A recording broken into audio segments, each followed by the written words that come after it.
reporting for PreRaceJitters.com. I'm here with Angela Perkins, who just got off the track here on a windy day at the University of Texas, Arlington.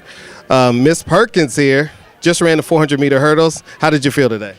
Felt pretty good considering the weather and considering it's my first hurdle race of the year. So just wanted to get that first race out of the way. That's always the hardest one. So all things considered, it went pretty well. Okay. Won your heat today, obviously. And tell us the time and how you felt.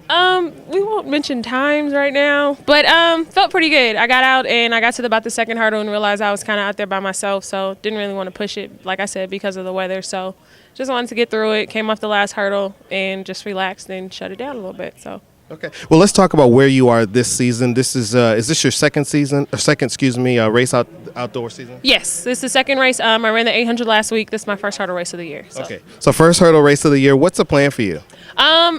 Of course, it being a world championship year, our goal being every track athlete is to make that team this summer. So that's our main goal. PR, of course, this is only my second year running the hurdles, so every race I run, I'm running a lot. I'm learning a lot more about steps and actually getting the pattern of the race down. So just pretty much being a student of my sport and being able to keep progressing every week. Yeah. Well, with that said, this is your first full season, but last season you stepped up, made it into the finals at the Olympic trials. And does that give you a lot of confidence going into this season?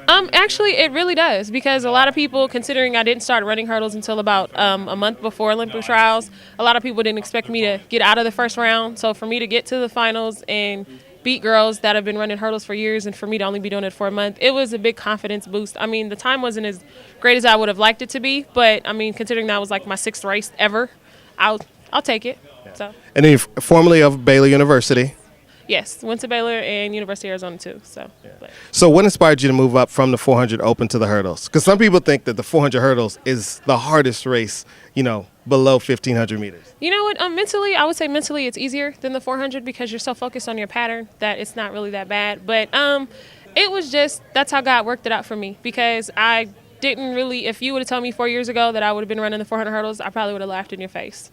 But, I mean, just a lot of things transpired for me to start the hurdles. And I actually had a coach come up to me and she asked me had I ever thought about running the hurdles, because she said you just have the perfect stride pattern for it. And I started it at practice, and I was amazed at how easily I picked it up with alternating. And I mean, I talk to a lot of hurdlers, and they say that alternating your legs is like the hardest thing to do. And for me to pick it up as fast as I did, I just fell in love with it. I enjoy it. So. Yeah. So what has been the hardest and most difficult, part of running the 400 hurdles?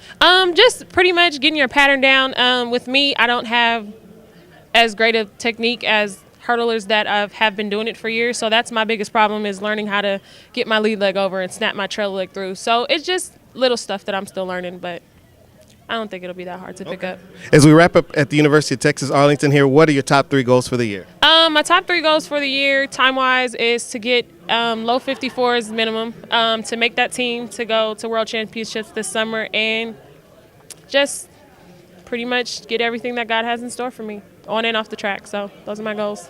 Okay. Well, thanks for taking time with PreRaceJitters.com. Thank you.